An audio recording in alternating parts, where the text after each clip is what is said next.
Assalamualaikum warahmatullahi wabarakatuh. Alhamdulillahilladzi ja'ala taqwa libasa sholihin fatazawwadu bitta'ah wa qamu ala aqdamihim muqtadirin as-sa'ah khassahum min ibadihi wa asma'ahum ladidha khitabih wa waffaqahum lil muhafazati ala sholati wal jamaah ishtara minal mu'minina anfusahum wa amwalahum bi anna lahumul jannah ala ahsani bidha'ah. Asyhadu an la ilaha illallah wahdahu la syarikalah wa asyhadu anna muhammadan abduhu wa rasuluhu la nabiyya ba'dah. Allahumma salli ala Muhammad wa ala alihi wa ashabihi ajma'in, amma ba'd. Bapak-bapak, ibu-ibu, hadirun hadirat sekalian yang berbahagia.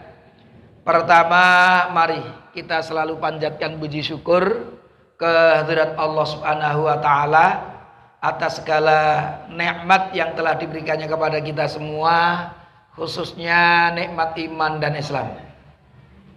Bapak-bapak, ibu-ibu sekalian yang berbahagia, kita juga wajib bersyukur kepada Allah Subhanahu wa taala karena alhamdulillah kita termasuk yang diberi oleh Allah kesempatan untuk bertemu dengan bulan Ramadan ini. Kita tentu akan merasa sangat bersyukur ketika kita menyadari ada beberapa saudara kita, keluarga kita, tonggo teparu kita yang tahun lalu masih sempat bersama kita untuk tarawehan bareng. Ternyata tahun ini sudah dipanggil oleh Allah Subhanahu wa taala, sudah tidak bersama dengan kita lagi. Tapi kita termasuk yang diberi kesempatan lagi oleh Allah Subhanahu wa taala bertemu dengan bulan yang penuh berkah ini. Maka mari kita syukuri nikmat ini, kesempatan ini, tentunya dengan memaksimalkan waktu yang ada, kesempatan yang ada untuk terus menerus berusaha mengumpulkan pahala dari Allah Subhanahu wa taala. Bapak-bapak, ibu-ibu sekalian yang berbahagia, kemarin sudah saya sampaikan di sini ketika saya ngisi habis taraweh itu, bahwa bulan Ramadan itu memiliki banyak nama.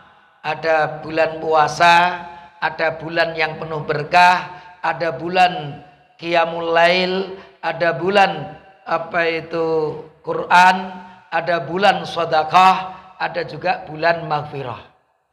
Salah satu dari nama Ramadan ini adalah Syahrun Mubarak, bulan yang penuh dengan keberkahan.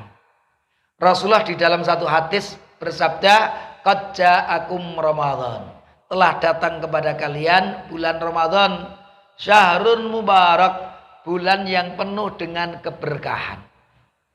Berkah niku napa bapak-bapak, ibu-ibu? Ramadan ini bulan yang penuh dengan keberkahan. Sebenarnya keberkahan itu apa? Kalau para ulama menyebut keberkahan itu ziyadatul khair, kebaikan yang bertambah. Jadi kebaikan yang terus bertambah, kebaikannya terus bertambah. Ini kalau kita gambarkan, kalau kita itu berada di puncak gunung es gitu ya, gunung salju gitu. Itu kalau kita ngelempar bola kecil itu salju, itu ke bawah itu gelindingnya semakin gede, semakin gede, semakin gede, sampai bawah sana besar sekali. Itu artinya apa? Bola saljunya semakin membesar. Sama, sesuatu yang berkah itu yang menggelinding semakin besar, semakin baik, semakin baik, semakin besar. Jadi kalau kebaikan kita itu semakin hari semakin besar, itu berarti kita ini memiliki kebaikan yang berkah. Sebagian ulama mengatakan yang namanya berkah itu dawamul khair, kebaikan yang langgeng. Tadi terus semakin bertambah, ini yang makna yang kedua, yang langgeng. Jadi kalau kebaikannya tidak langgeng, itu bukan keberkahan. Maka nanti kalau kita menyebut bagaimana yang dimaksud dengan umur yang berkah. Umur yang berkah itu umur yang membawa kebaikan kita itu langgeng. Tidak hanya di dunia, tapi sampai ke akhirat kebaikan itu. Maka kalau ada orang yang umurnya panjang, kita mungkin bermegah-megahan di dunia, ya memang kaya raya, tapi ketika begitu masuk akhirat, itu ternyata dia masuknya neraka, maka umurnya tadi bukan umur yang berkah. Harta yang berkah, berarti harta itu keberkahannya itu sampai akhirat nanti. Kalau hanya di dunia saja kelihatannya kebaikannya saja, punya rumah makrong-makrong, punya mobil gonta-ganti mobil kan gitu, hidup serba nikmat gitu karena bergelimang harta. Tapi kok ujung-ujungnya neraka, itu berarti hartanya bukan harta yang berkah. Maka mudah-mudahan bulan Ramadan yang penuh berkah ini kita benar-benar mendapatkan keberkahan dari bulan yang penuh berkah ini. Bapak-bapak, ibu-ibu sekalian yang berbahagia, kalau di dalam hadis yang saya sebutkan tadi, ketika Rasul menyebut ja'akum Ramadan syahrun mubarak, bulan Ramadan ini adalah bulan yang penuh berkah, ternyata Rasul memberikan 3 indikasi utama keberkahan itu. Mengapa bulan ini disebut bulan yang penuh berkah? Ada 3 indikator yang disebut oleh Rasul. Yang pertama, iftaradha alaikum syiyamahu. Yang pertama, karena di bulan ini sebulan penuh Allah mewajibkan kita untuk berpuasa. Dan Aisyah pun mengatakan, la a'lamu Rasulullah, aku tidak pernah mengetahui Rasulullah sama syahran kamilan, berpuasa sebulan penuh, ghaira Ramadan, selain bulan Ramadan. Jadi selain bulan Ramadan, Rasul nggak pernah berpuasa kok sampai sebulan penuh, hanya di bulan Ramadan ini.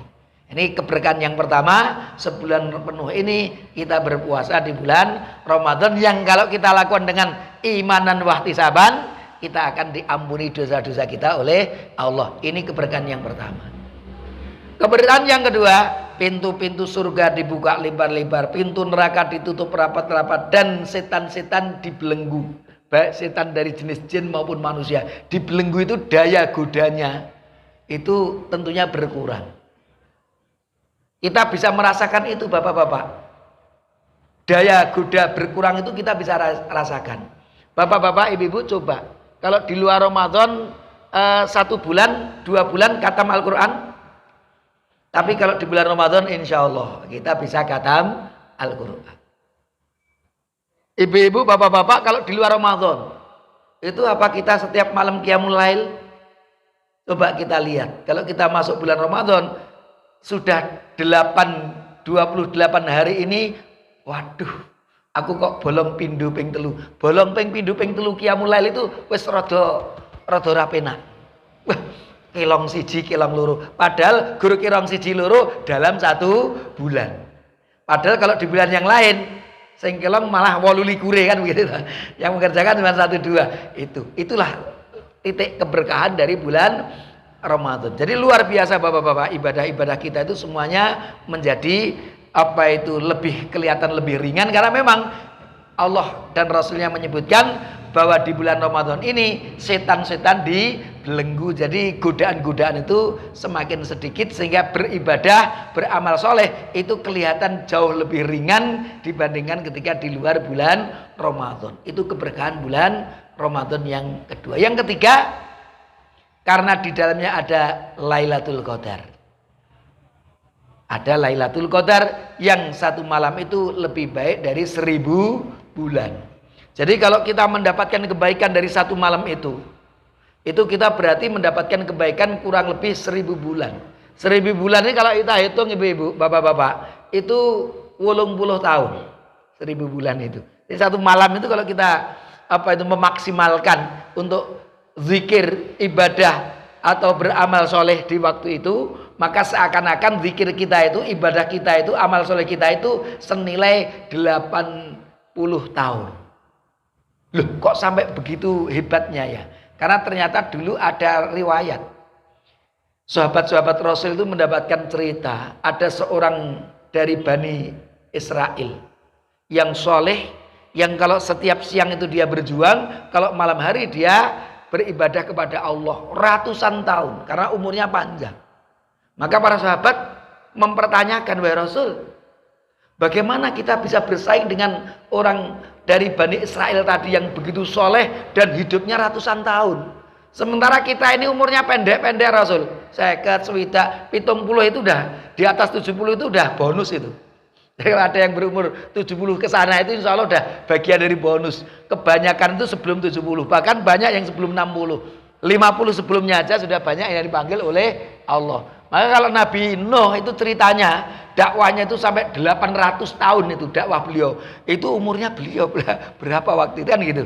Jadi umat sebelum Nabi Muhammad itu memang memiliki umur yang panjang-panjang. Sehingga para sahabat bertanya, Rasul, lah bagaimana kita bisa bersaing dengan mereka yang umat yang umurnya ratusan tahun itu? Sementara kita tidak genap 70 tahun sudah dipanggil oleh Allah, umatnya Nabi Muhammad itu. Maka Allah ketika memberikan kita umur yang pendek, tapi Allah memberikan keringanan kita, salah satunya dengan Lailatul Qadar itu. Coba bapak-bapak, ibu-ibu, kalau 10 kali kita sudah mendapatkan Lailatul Qadar, berarti kira-kira kita sama seperti orang yang punya umur 800 tahun tadi. Nah, umur kita boleh cuma 30 tahun, 40 tahun, 50 tahun, tapi ternyata pahala-pahala yang kita kumpulkan dari Allah itu tidak kalah dengan mereka yang umurnya ratusan tahun. Itulah kalau kita lihat hikmah dari adanya malam Qadar ini. Dan insya Allah setiap Ramadan itu pasti ada Lailatul Qadar. Karena Allah berfirman, Syahrul Ramadan alladzi unzila fihil Qur'an.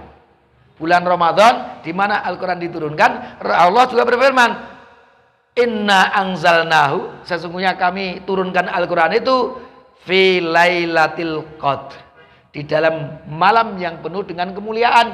Dan apa itu Al-Qur'an diturunkan di bulan Ramadan, maka Lailatul Qadar itu berada di bulan Ramadan. Meskipun tidak bisa dideteksi secara qat'i, pasti ada perbedaan ulama yang luar biasa. Imam Ghazali sampai mengatakan ada 40 perbedaan bapak-bapak, ibu-ibu. Ada yang mengatakan malam tanggal 27, wes kelewat nek itu berarti kita. Ada yang mengatakan malam-malam ganjil, ini nanti malam itu malam ganjil juga yang terakhir. Di bulan Ramadan 10 terakhir. Ada yang mengatakan malam-malam 10 terakhir, baik ganjil maupun genap.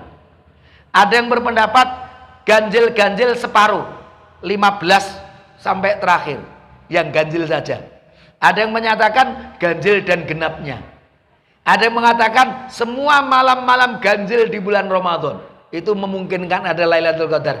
Bahkan sebagian mengatakan semua malam di bulan Ramadan itu memungkinkan ada Lailatul Qadar, dan setiap saat pasti akan berbeda jatuhnya itu. Lah jadi tidak ada satupun bapak-bapak sebenarnya, meskipun ada yang cukup kuat 27 atau 25, tapi tidak sampai kepada qat'i. Artinya apa? Tidak meyakinkan 100%. Dan ini juga ada hikmahnya bapak-bapak, ibu-ibu. Artinya apa hikmahnya? Karena tidak bisa dipastikan malam keberapa. Itu menunjukkan bahwa apa hikmahnya? Supaya kalau kita ingin mendapatkannya, itu ya harus dari awal sampai akhir itu ngebut. Jadi gambarannya itu seperti apa itu lomba GP itu ya, atau F1 itu. Itu dari begitu start itu, begitu lampunya udah apa itu bisa membalap itu ora leda-lede, langsung apa itu balapannya dari awal. Nanti kalau ketahuan malam 27, leda-lede malam pertama, yang penting kok malam 27. Sing liyane pokoknya sak karepe dhewe.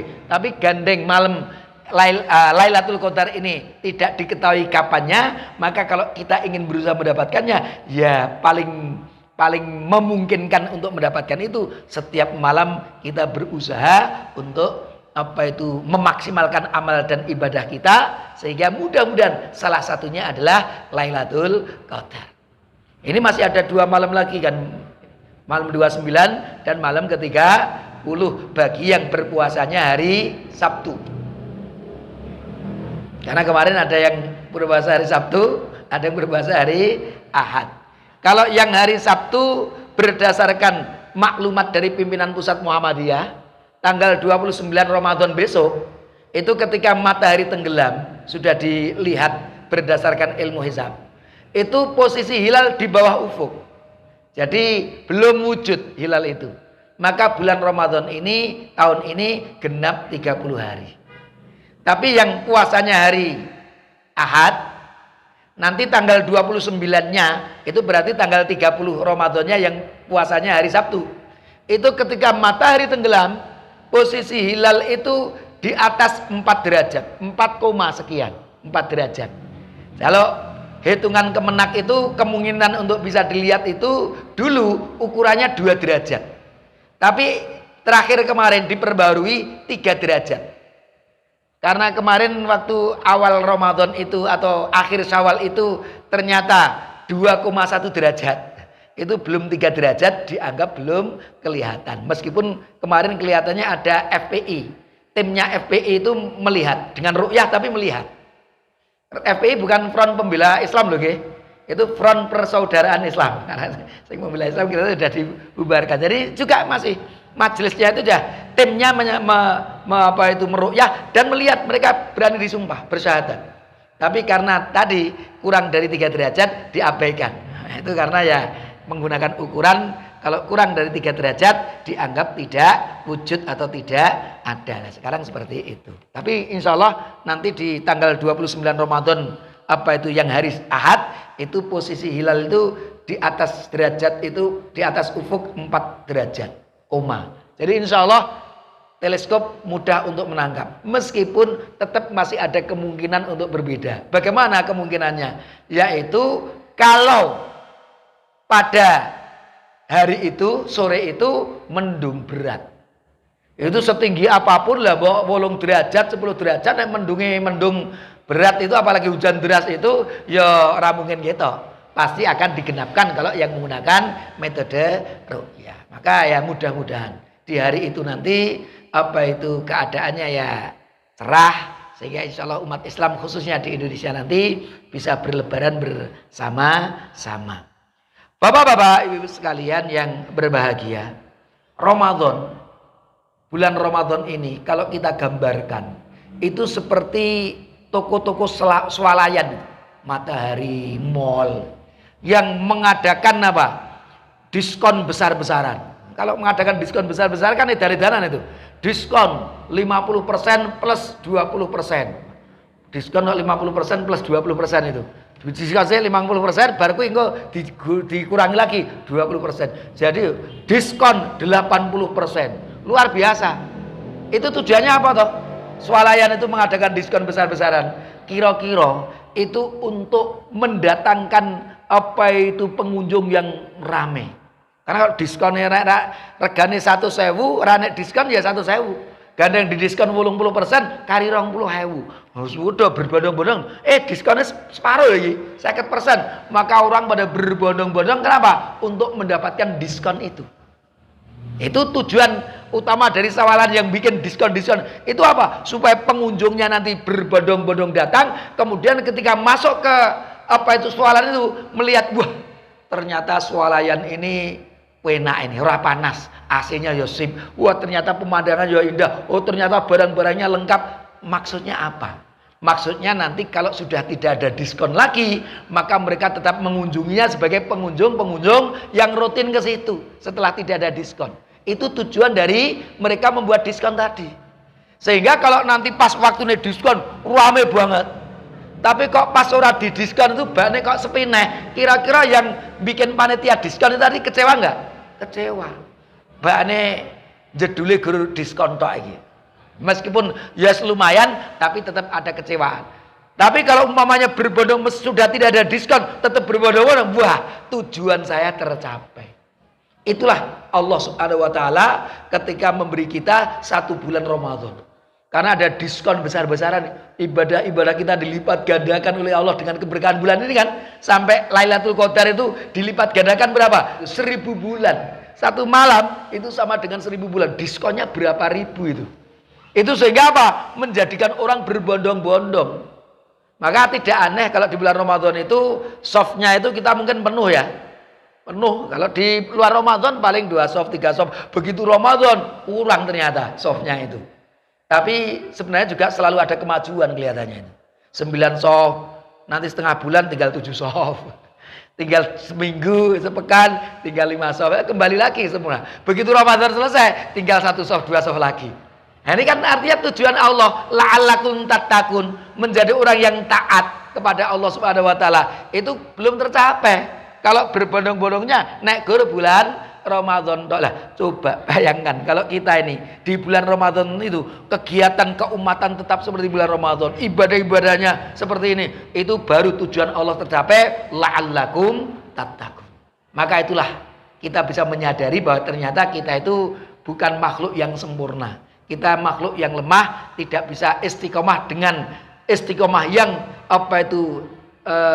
maksimal atau istiqomah secara sempurna. Itulah manusia. Allah pun juga tentunya menyadari manusia adalah makhluk yang lemah, maka Allah selalu memberikan ampunan-ampunan kita. Kesalahan-kesalahan kita diampuni dengan taubat kita, dengan istighfar kita. Itu karena apa?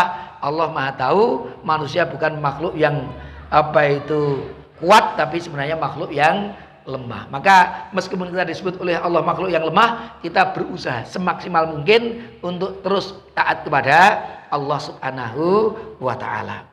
Bapak-bapak, ibu-ibu sekalian yang berbahagia, maka para ulama nanti menggambarkan orang yang berpuasa itu ada dua gambaran.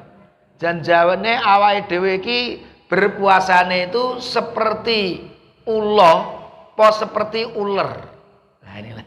Ada yang menggambarkan orang yang berpuasa di bulan Ramadan itu gambarannya itu ada seperti posone ulo, yang satu seperti posone ular. Kira-kira apa sing ndi? Posone ulo apa ular? Bapak-bapak, ibu-ibu sekalian yang berbahagia. Ulo atau ular, bukan ular ya. Ulo itu dia itu kalau ngelungsungi itu ya, itu butuh berhari-hari toh. Dekem itu ya, sampai ngelungsungi ganti kulit gitu. Setelah ganti kulit sifatnya berubah enggak? Tidak berubah. Ulo itu tetap binatang yang berbahaya, sing membahayakan. Menungso nek roh ulo itu mesti bergidik gitu, udah takut isinya, maka maunya bunuh aja itu nek ulo itu.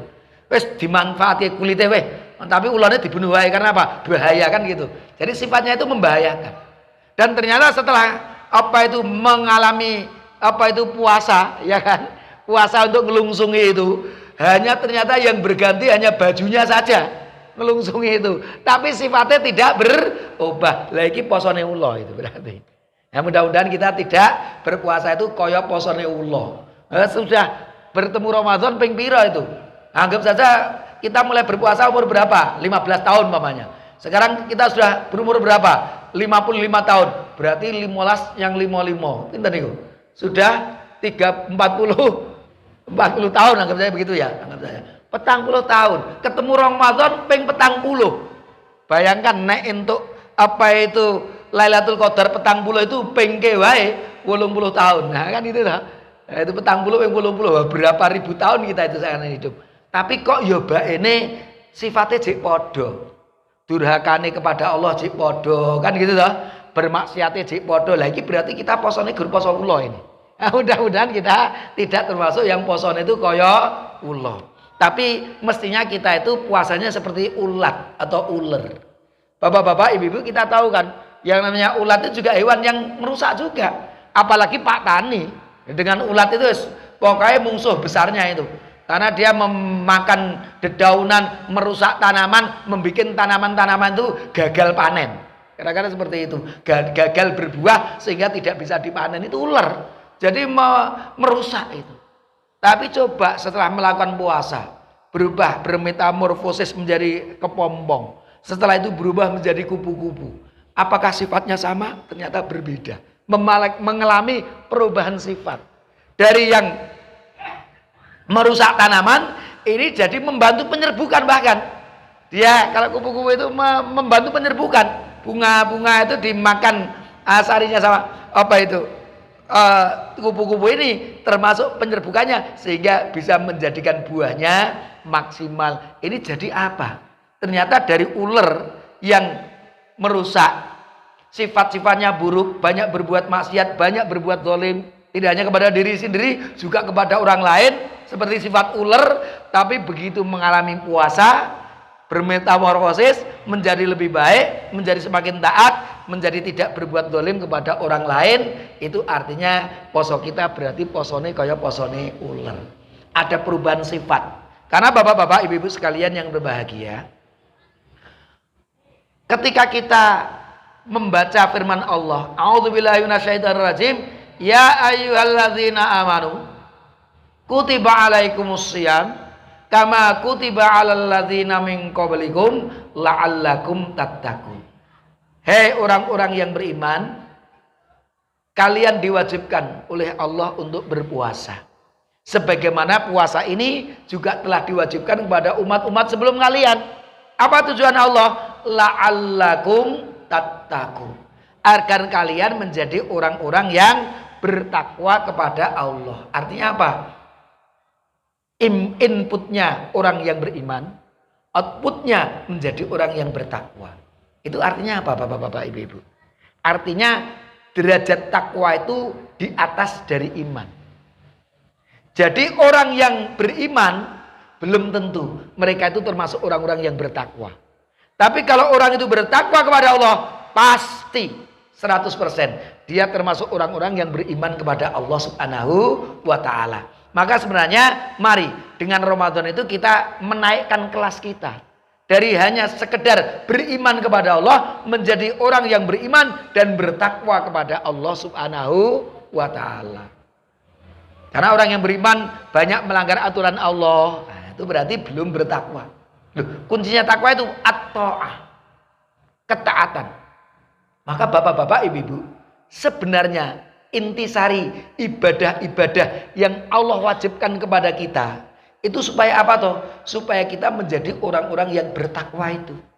Coba ketika Allah memerintahkan kita sholat, inna sholata tanha anil fahsya'i wal munkar, mencegah dari perbuatan keji dan mungkar. Orang yang tercegah dirinya dari perbuatan keji dan mungkar berarti dia tidak pernah berbuat maksiat, tidak pernah melanggar aturan Allah, berarti dia orang yang taat. Lah taat itulah intisari dari at-taqwa, ketaatan yang mutlak kepada Allah. Maka kalau para ulama menyebut takwa apa? Al-imtitsalu bi awamirillah, yang selalu melaksanakan perintah-perintah Allah, wal kaffu an nawahihi, dan menjaga diri, menjauhkan dirinya dari larangan-larangan Allah. Itu artinya orang yang benar-benar taat secara sempurna kepada Allah Subhanahu wa ta'ala. Itulah tujuan Allah memerintahkan kita untuk ibadah. Sholat kita, puasa kita, haji kita, zakat kita, amal soleh kita, itu sebenarnya dalam rangka supaya apa?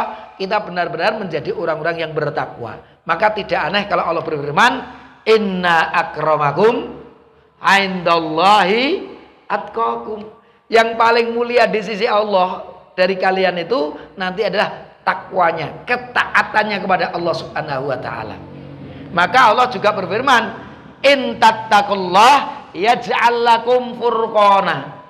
Kalau kamu mau bertakwa kepada Allah, Allah itu akan memberikan kamu sifat furqan. Nah, bapak-bapak, ibu-ibu, kalau kita itu mau bertakwa kepada Allah, ternyata Allah itu akan memberi kita satu sifat yang namanya al-furqan. Napa to sifat furqan niku? Dari farraqa yufarriqu, kan gitu lah, membedakan. Tapi sifat furqan itu tidak berhenti hanya sekedar bisa membedakan. Ada dua kuncinya. Yang pertama, benar, sifat itu sifat bisa membedakan antara yang benar dan yang salah, antara yang hak dan yang batil, antara yang baik dan yang buruk. Itu sifat furqan yang pertama. Yang kedua apa? Bisa atau mampu memilih yang hak, yang benar, yang baik, dan membuang yang salah, yang batil, yang buruk. Itu namanya sifat furqan. Banyak loh orang-orang itu yang sifat pertamanya sudah ada, dia iso bedake baik buruk udah bisa, bener salah sudah bisa bedakan, tapi saya dijiko banyak sing salah. Sisa ngerti kuwi apik iki elek, tapi saya dijiko ya sing elek. Artinya apa itu? Belum punya sifat furqan. Satu, bisa membedakan mana yang benar dan yang salah. Yang kedua, milih yang benar, buang yang salah. Dua sifat itu kalau kita miliki, berarti kita sudah memiliki sifat furqan. Jadi sifat furqan itu kira-kira bapak-bapak, ibu-ibu, benar-benar bisa bedake antara kecap dengan telek lencung. Telek lencung karo kecap, meh padha nggih. Meh padha kuwi nek ora iso bedake hati-hati ndulit baene. Tapi kalau orang punya sifat furqan iso bedake, oh iki telek lencung, iki kecap. Nah, pilih kecape bukan dulit telek lencungnya, itu namanya bukan sifat furqan. Maka mudah-mudahan dengan berpuasa itu kita diberi oleh Allah sifat furqan. Bapak-bapak, ibu-ibu, hidup kita setiap saat ini, dari menit ke menit, dari detik ke detik ini, sebenarnya kumpulan dari pilihan. Coba jenengan mulai dari awal kita tidur malam hari, tahu-tahu muncul, kalau sekarang muncul imsak gitu ya, apa itu ada yang menyebut sahur gitu ya, sahur. Kita mau sahur atau tidak? Males, tidur saja. Sampai imsak, sahur enggak ya? Enggak. Sampai azan subuh, Allahu Akbar, Allahu Akbar. Tahu ini, yang baik mana itu udah tahu. Sing baik kuwi segera wudhu ke masjid atau bablas turu. Semua orang sudah bisa jawab. Tapi nyatanya sing teko masjid gorongso. Nah, itu artinya apa? Masih banyak yang hanya sekedar bisa membedakan, tapi belum bisa memilih yang mana yang baik, membuang yang buruk. Itu bagian dari pilihan loh. Nanti mendingan karena tidak sholat jamaah di masjid itu, neng umah pun ya masih dapat ganjaran meskipun hanya satu. Ini nanti ketika sudah mau terbit matahari ada pilihan lagi. Wes awake dhewe iki arep sholat subuh apa ora? Pilihan lagi toh. Rasae sesuk jenek subuh. Enak sing ngono kuwi kok. Dari saya ngapa kok males men? Sesuk jenek. Siapa tahu dipanggil nanti nanti malam. Sesuk jenek subuh jari ini. Nah, ketika diajak subuh itu wes rah sesuk subuh sing sesuk jari ini. Nauzubillahi min dzalik. Ada yang seperti itu. Begitu kita bangun pagi mau ngeles tidur atau bekerja atau belajar. Nanti di kantor milih arep ning pasar. Iki aku arep dodolan iki jujur apa ora? Arep ngapusi apa ora? Itu pilihan lagi. Yang di kantor aku arep korupsi apa ora iki? Mau ngalahkan pungli atau tidak? Ini selalu pilihan. Dari bangun tidur sampai kita tidur kembali, itu sebenarnya kumpulan dari pilihan-pilihan. Mula nanti kita kalau nanti mau tidur itu, kalau para ulama menyebut cara muhasabah, cara bermuhasabah, introspeksi itu ngeten. Kalau kita sudah meletakkan kepala kita mulai mau tidur, dihitung dari subuh tadi. Oh alhamdulillah saya jamaah subuh, insya Allah dapat pahala. Tadi saya juga khusyuk, insya Allah sudah ikhlas, tidak ada ria, alhamdulillah. Oh tadi saya juga bekerja. Oh tadi sudah, waduh, tadi kok saya ngapusi ya ning pasar mau ya.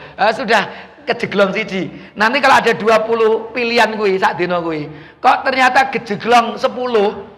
Waduh, segur separuh iki bae sing bener itu. Itu jauh dari sifat takwa itu.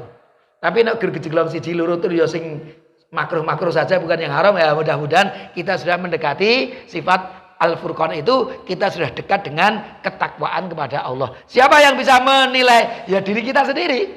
Nah, saya nggak bisa nilai jenengan, nggak tahu tadi dari subuh sampai tidur apa saja yang dilakukan. Yang tahu ya hanya kita dengan Allah. Maka mari kita nanti melihat apakah kita benar-benar sudah menjadi la'allakum tattaqun atau memang kita belum punya sifat furqan. Kalau belum punya, mari kita berusaha untuk mendapatkan sifat furqan dari Allah Subhanahu wa taala. Itu dengan cara apa? Selalu berusaha untuk taat kepada Allah Subhanahu wa taala. Bapak-bapak, ibu-ibu sekalian yang berbahagia, tadi sudah saya katakan kalau ini tanggal 29 April. Berarti sudah sudah berapa kita berpuasa, Pak? 27 atau 8? Sudah 27 kali.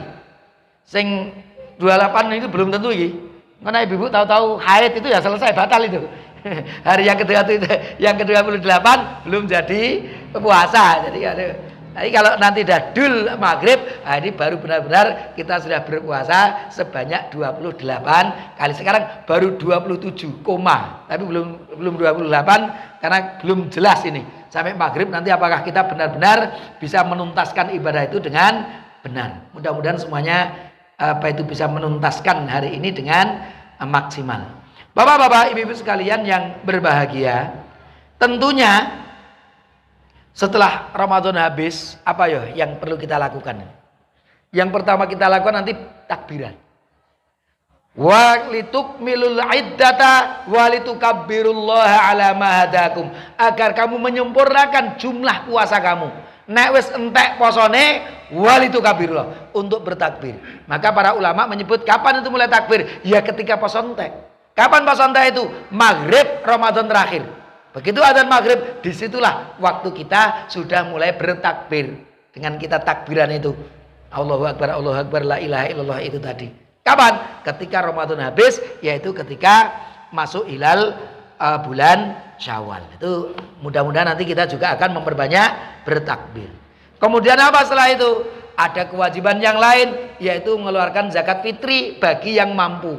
Zakatnya zakat fitri namanya, bukan zakat fitrah sebenarnya. Zakat fitri.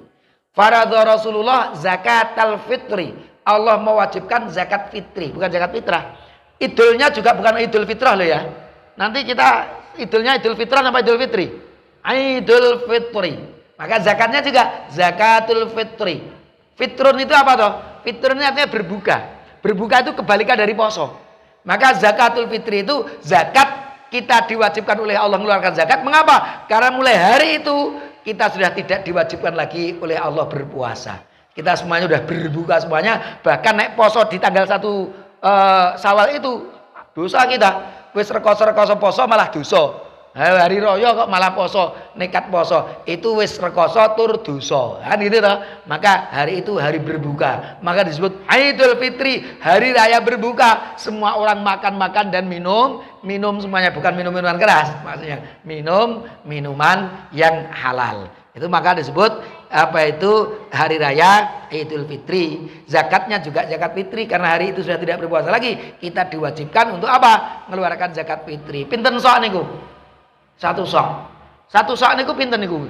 Perbedaan ulama banyak banget, Pak. Ada yang menyebut 2,3 kilo, ada yang menyebut 2,4 kilo, 2,5 kilo, 26 kilo, 2,7. Imam Syafi'i itu 2,7 atau 2,8. Ada yang 2,9, ada yang 3 kilo, ada yang 3,5 seperti mazhab Hanafi. 3,5 kilo itu satu sok itu. Tapi kalau Kementerian Agama termasuk Majelis Tarjih Muhammadiyah itu memilih 2,5 kilo. Janjane satu sok niku 4 mut, Pak. 4 mut niku nek kita nyauk beras niku ping 4 munjung. Ini 1 mut. Ambil lagi ping 4 itu 4 mut. Para sahabat dulu ora duwe ukuran timbangan literan kiloan rong duwe. Maka kalau nyarup ping 4 itu 4 mut itu ya nek tergantung tangane. Nek tangane luwih gede ombo, engko mesti luwih abot. Nek tangannya guru pendek cilik kena kae engko enteng ya. Dan Rasul kan tidak harus tangannya Abu Bakar, Umar kan tidak. Masing-masing nyaruki dhewe-dhewe sesuai takrene masing-masing. Sehingga perbedaannya macam-macam, tidak aneh. Lah tergantung carukane. Lah nek kita itu neng Jawa, neng Indonesia itu tangan kita itu saya kira lebih kecil dari tangan Arab. Wong Arab itu ane gede-gede itu carukane luwih akeh. Jadi kira-kira nek wong kene normale wong Jawa itu sing menengah lah gitu, bukan sing paling gede. Kira-kira ya 2 kilo itu paling. Ya 4 carukan itu paling-paling 2 kilo itu. Mungkin bisa kurang. Jadi carukane wong Arabnya juga gede-gede sampai 2,5 kilo sampai 3 kilo. Setelah ada ilmu takeran, ilmu kiloan itu setelah di kilo beda-beda takerannya. Maka insya Allah 2,5 kilo itu untuk orang Indonesia itu sudah sangat anget saji. Tapi kalau mau tambah lagi 3 kilo per orang ya monggo, itu tentunya akan lebih baik untuk orang-orang yang miskin yang akan kita beri makanan pokok tersebut. Takbiran, zakat fitri, dan zakat fitri memang kalau di zaman Rasul itu sehari atau 2 hari sebelumnya. Para sahabat itu sudah mengumpulkan sehingga nggak apa-apa. Itu seperti yang disunahkan oleh Rasulullah dan para sahabat juga. Ternyata untuk zakat fitrinya dimajukan sehari atau 2 hari sebelumnya. Hadisnya sahih, riwayatnya Bukhari. Jadi boleh diajukan hari ini atau besok, umpamanya besok atau lusa, itu bisa. Kita sudah mulai mengumpulkan zakat fitri meskipun wajibnya ketika sudah masuk Syawal. Maka kalau kita subuh Syawal itu sampai sebelum sholat itu wajibnya zakat fitri. Mengapa sholatnya ditunda agak siang sedikit Idul Fitri itu? Karena apa? Memberi waktu bagi yang belum zakat fitri untuk bisa mengeluarkan zakat fitri. Itulah maknanya mengapa kalau zakat fitri itu agak siang sedikit, berbeda dengan kalau kalau Idul Adha itu dipagikan supaya apa? Segera ndang beleh dan segera bisa dibagi udhiyahnya. Bapak-bapak, ibu-ibu sekalian yang berbahagia, tadi saya sudah diketik pokoknya sampai 5 menit. Ternyata sudah 4 menit lagi. Ini etikanya saja 1 menit. Saya sebutkan saja ya, etika-etika yang penting terkait dengan menghadapi Idul Fitri itu. Yang pertama, mandi disunahkan. Yang kedua, memakai pakaian yang paling bagus yang kita miliki, tidak harus yang baru. Yang ketiga, kita hendaknya makan sebelum kita berangkat untuk sholat. Membedakan dengan Idul Adha. Untuk membatalkan juga. Kemudian memperbanyak takbir dari rumah sampai kita tempat sholat bertakbir. Karena nanti setelah sholat sudah tidak ada lagi disunahkan atau dianjurkan untuk takbir lagi. Kemudian ketika pulang kita lewat jalan yang berbeda ketika kita berangkat. Itu akan memaksimalkan pahala kita ketika kita nanti berangkat menuju sholat Idul Fitri. Mudah-mudahan semuanya nanti bisa kita lakukan. Kita diberi kesempatan oleh Allah untuk hidup sampai Idul Fitri, sampai mudah-mudahan panjang dengan menggunakan nikmat ini untuk terus mengumpulkan pahala dari Allah, sehingga mudah-mudahan ketika kita nanti dipanggil oleh Allah, kita ridho dengan Allah dan Allah pun ridho kepada kita semuanya dan memasukkan kita ke surganya. Aku qouli hadza wa astaghfirullah li wa lakum. Wassalamualaikum warahmatullahi wabarakatuh.